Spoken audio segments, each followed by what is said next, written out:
4 ከአራቱ ወንጌላውያን አንዱ የሆነውና በሰማይ ከእናታችን ከቅድስተ ቅዱሳን ከቅድስት ድንግል ማርያም ቀጥሎ በክብር ሁለተኛው የሆነው ቅዱስ የክርስቶስን ወንጌል ለመስበክ ወደ ኤፌሶን በመርከብ ተሳፍሮ ሲሄድ ማዕበል መርከቢቱን ቢሰብራት 40 ቀንና 40 ሌሊት በመርከቡ ስባሪ ላይ ተንጠልጥሎ የኖረ ቅዱስ እሱ በመንፈስ ቅዱስ ተመርቶ የጻፈውን የዮሐንስ ወንጌል የሚለውን ወንጌል ወይም ደግሞ ጸሎት በመጸለይ ብቻ መንግስተ ሰማያትን የሚያወርስ ከዝሙት በአውሬ ከመበላት ከእባብና ከጊንጥ መነደፍ የሚሰውር ቅዱስ ወንጌልን ለመስበክ በፈላ ውሃ የተቀቀለ ምንም አይነት ፍጥረት ወደሌለበት ደሴት የተጋዘ ከአራት ወንጌሎች አንዱ የሆነውን የዮሐንስ ወንጌልን የጻፈ ራእየ ዮሐንስን የጻፈልን በተጨማሪም ደግሞ 3 መልእክታትን የሰጠን እስከ እግረ መስቀል ድረስ የክርስቶስን ሕማማት እያየ በመከተል እመቤታችንን ቅድስት ድንግል ማርያምን እናት አድርጎ የተቀበለ እሱም ልጅ ሆኖ የተሰጠ እናቱ በሕፃንነቱ ስለሞተች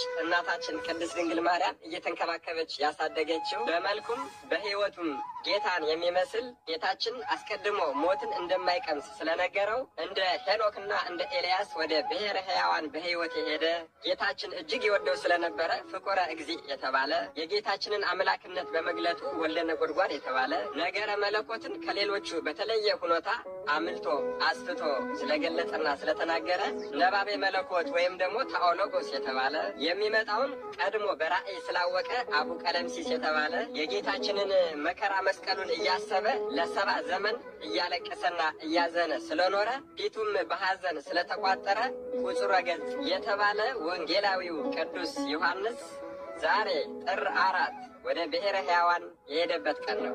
አባታችን ቅዱስ ዮሐንስ በመጀመሪያ ቃል ነበረ፣ ቃልም በእግዚአብሔር ዘንድ ነበረ ብሎ አንድነትና ሶስትነቱን ተመራምሮ ለመድረስ ሲሞክር በመሃል አንድ የእግዚአብሔር መልአክ በዮርዳኖስ ወንዝ ላይ ቆሞ በእንቁላል ቅርፊት ውሃውን እየጨለፈ ወደ ውጭ ሲጥል አየው። ዮሐንስም ተገርሞ መልአክ ሆይ ምን ማድረግህ ነው አለው። የዮርዳኖስን ባህር በዚህ የእንቁላል ቅርፊት ጨልፌ አፍስሼ ልጨርሰው ነው አለው።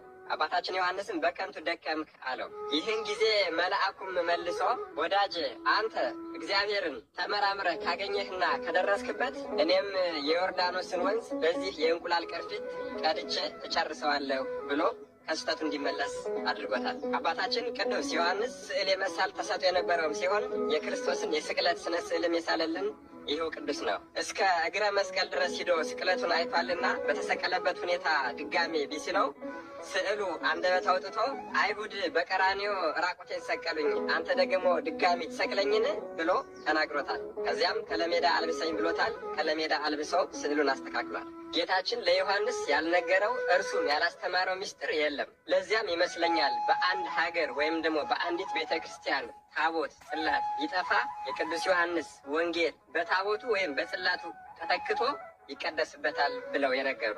ዮሐንስ ኢየሱስ የሚወደው ሐዋርያ ነው የነበረ። ምንም እንኳን የክርስቶስ ፍቅር እንደ ፀሐይ ለሁሉም የሚያበራ ቢሆንም ፀሐይዋ ግን ወደ ቤታችን ልትገባ የምትችለው በርና መስኮታችንን በከፈትንበት መጠን ልክ ነው። ዮሐንስም የልቡን መስኮት ከሌሎቹ በላይ ወለል አድርጎ የከፈተ ቅዱስ ስለነበረ ሊወደድ ችሏል። ቅዱስ ዮሐንስ ከ12 ሐዋርያት አንዱ ቢሆንም እንኳን ሐሙስ ማታ ከተበተኑት በጎች ጋር አብሮ ጌታውን ጥሎ አልሸሸም። ጌታ በክብር የተመላለሰ ሕሙማንን እየፈወሰ አሳና እንጀራ አበርክቶ እየመገበ በሕፃናት ዝማሬ እየታጀበ ብዙ ተአምራት እየፈጸመ በነበረበት በዛ ሰዓት ከእርሱ ጋር ወዳጅ መሆን ብዙም አያስቸግርም። ነገር ግን በተዋረደበትና በተሰቀለበት በዕለተ ዓርብ ከጎኑ መገኘት ምን አይነት ፍቅር ነው! ለነገሩ ከእናንተ መካከል አንዱ አሳልፎ ይሰጠኛል ባለበት ምሽት ሁሎችም ሲወዛገቡ፣ እርሱ ግን ልቡ ላይ ያለውን የጌታ ፍቅር ያውቃልና ወደ ጌታ ደረት ተጠግቶ ጌታ ሆይ አሳልፎ የሚሰጥህ ማን ነው ብሎ የጠየቀ ቅዱስ ነው። ወደ ጌታ ደረት መጠጋት እንዴት ያለ ክብር ነው! መላእክት እንኳን ነገረ መለኮትን ነገረ እግዚአብሔርን ከእርሱ እግር ስር ቁጭ ብለው ሊማሩለት የሚፈልጉት ሊሰግድላቸው ዝቅ ሲል እንኳ ተው አንተ ከኔ በምን ታንሳለህ የሚሉት ይህ ቅዱስ ለዚህ ክብር የበቃውና እናታችን ቅድስት ድንግል ማርያምን እናት አድርጎ የተቀበለ ወደ ክርስቶስ ደረት በመጠጋቱ ነው።